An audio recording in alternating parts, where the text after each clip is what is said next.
I wrote the article in response to an article I read at cnbc.com titled, "Coffee Production Hurts the Planet. Scientists Think They May Have Another Way." The gist of the article is that scientists in Finland are pursuing a lab-developed or synthetic coffee-like beverage.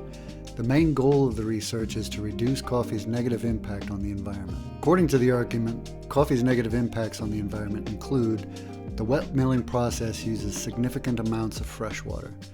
The process in this episode, I dive deeper into synthetic coffee and what impacts it might have on smallholder coffee producers who are already struggling in a challenging, globalized coffee industry of drying, roasting, shipping, and brewing uses significant energy. And then the article mentions deforestation, but does not correlate coffee's production with deforestation.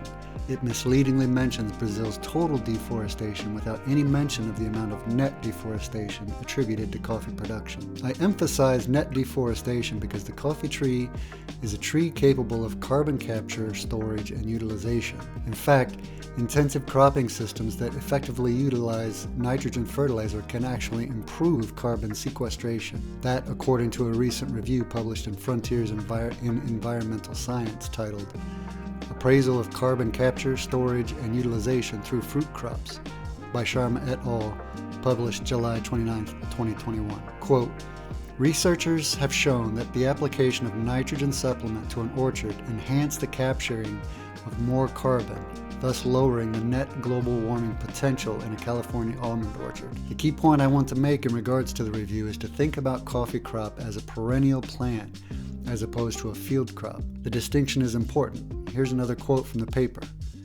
Perennial plants in forests, fruit orchards, and grasslands are efficient sinks of atmospheric carbon, whereas field crops are a great source of greenhouse gases due to soil disturbance, emissions of methane and nitrogen dioxide from burning straw, and field management involving direct or indirect emissions from fossil fuels." And again, that was a quote from Sharma et al., 2021. It's also important to understand that there is a lot of nuance in the argument of deforestation as it relates to coffee production. For example, coffee trees are native to Ethiopia, and some research indicates that where coffee exists in forests near farms, the forest is preserved, whereas elevations above where coffee is economically viable, forests are removed in favor of field crops. This happens because the coffee that's in the forest at lower elevations is economically viable. Farmers can use those coffee trees to produce coffee. The next point I want to make is that coffee production provides livelihoods for an estimated 2.5 to 25 million farms or farming households worldwide, according to the International Coffee Organization's 2019 Coffee Development Report. Lab-developed or synthetic coffee represents a direct challenge to the coffee farmer's existence.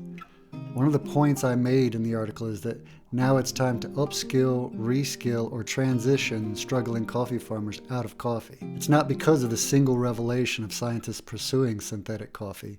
It's because synthetic coffee represents another in a long line of challenges to coffee production, such as advancements in robotics, machine learning models, aka artificial intelligence, etc. Smallholders need to either keep up with technological and informational revolutions, or they need to transition out of coffee to other, more suitable ways to make a living. I've written a few articles about this. My third and final point is that those developing synthetic coffee expressly hope to address the traceability problem of coffee. Here's another quote from the article. This quote is from Heiko Rischer, head of plant biotechnology at the Research Institute. Quote, "The innovation, synthetic coffee, has an impact on traceability and transparency of the process.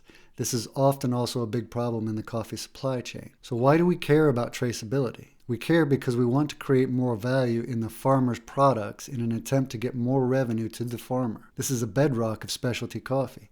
Traceability highlights the specific farmer's role in producing a specialty coffee and thus contributes to the symbolic value of the product. This is one of the specialty coffee's superpowers and one of the ways it benefits smallholders." In Ted Fisher's book titled Making Better Coffee, published in 2022, he quoted Bill Hempstead as saying specialty coffee has, quote, "the largest transfer of wealth in the history of the country being Guatemala."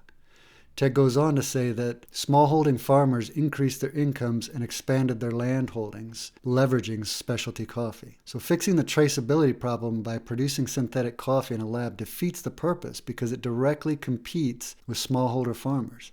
It fixes the traceability to smallholder farmers by replacing them. Will lab coffee take off? I don't know, but one market we can look at to get an idea is the growing synthetic meat market. Researchers at VTT aren't the only ones looking into synthetic coffee. In 2021, Seattle-based Atomo Coffee released a synthetic coffee as a ready-to-drink canned beverage they call molecular coffee. Atomo has raised $11.5 million to fund its research and development of synthetic coffee. There is clearly a demand for it. Oil Slick Coffee is soon going to restart online sales of roasted coffee. If you are interested in buying coffee online from me, please let me know by completing a brief 3-question survey. Your answers will help me understand what you are looking for in a coffee. A link to the survey is in the show notes. I look forward to your feedback.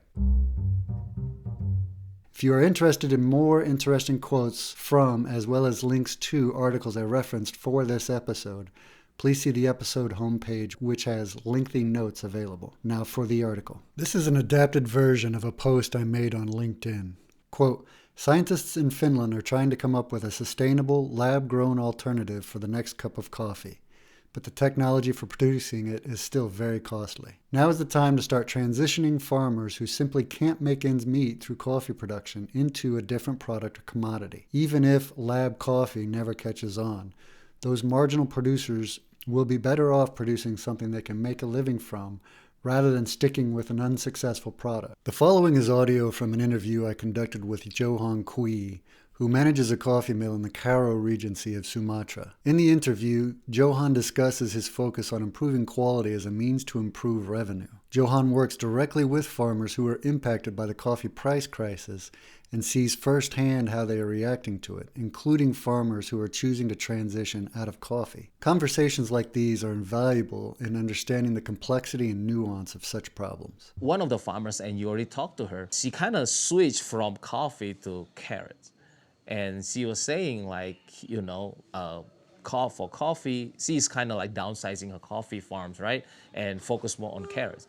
And one of my goals through this training and through this, maybe perhaps this Lao Cafe is that I'm hoping that I can somehow kind of trigger her interest again, in like, okay, let's produce better quality coffee, okay? Because see, if we have farmers who are kind of like downsizing farms here in Karo, imagine what's going to happen in 10 years. The supply is going to keep going down. Supply and demand thing, right? I mean, you have lower supply, then you can sell for higher price. Think about it. Well, if your supply is low, but the kind of coffee that you produce is like a 78-point coffee, do you think that's going to generate a good price?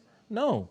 Of course, it would be great if there is a coffee solution that works for them, but transitioning out of coffee should be on the table. Fewer coffee farmers may be a good thing because coffee production is too often unsustainable from incredibly high water and energy usage at both ends of the supply chain, global transportation and shipping, agrochemical abuse, and so on. The CNBC article doesn't explicitly mention it, but part of the agricultural investment package should include reskilling some coffee farmers out of coffee. Transitioning farmers out of poverty into a sustainable mode of production, regardless of the product, is the goal. Farmers who are already having a hard time participating in the coffee market will have an even harder time competing with lab coffee that will likely be cheaper than their grown coffee. I spoke about transitioning coffee farmers out of coffee first in the article titled Improving Farm Gate Coffee Prices. This is a quote from that article. Not all impoverished farmers can succeed in integrating into globalized value chains. In those cases where they can't, they should focus on local markets, or they should be assisted in alternative pathways out of poverty, from shifting out of the coffee industry entirely or even migration where possible. As a coffee professional, I don't necessarily want to see someone leave the industry entirely, but if it also means leaving poverty behind, then it's the right choice. In that article, I discussed the difference in value between the raw product produced by coffee farmers and the finished product produced by coffee roasters. But the underlying premise is the same. If the producer is unable to make a good enough profit from producing coffee, the option to transition out of coffee should be considered. That was me, Michael Wright, reading my article titled Transitioning Coffee Farmers Out of Coffee. If you are interested in reading more about the topic, check out the episode webpage for lengthy notes from various scientific articles I used. Thank you for listening.